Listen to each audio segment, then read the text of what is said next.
Young Chamazi, Simplex, both Chamangwana Nesto, Trababalas Yakapera, Yekunomo se Zimbabwe, Timbo Pembere, Trababula se, Irikuva Kwafani Zimbabwe,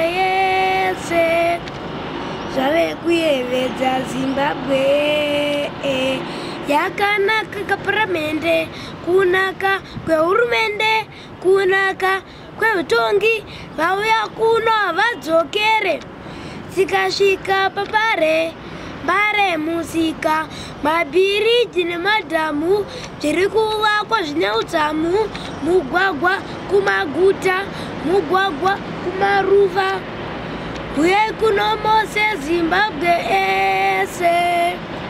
Timbo Pembere, Trababula se. Irikuwa Kwafani Zimbabwe se. Jave Kueveza Zimbabwe Inindon's Pride Chamangwana. Rimwe racho Young Chamazi, ndiri artist.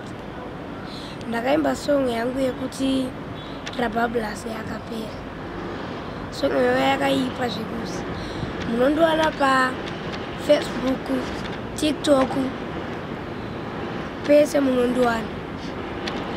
Ndakaunotaiwa road yakanaka. Ndikumbira kune vechidiki vese zvemadrugs, vetite zvemabhuku, unoona chakanaka kumberi.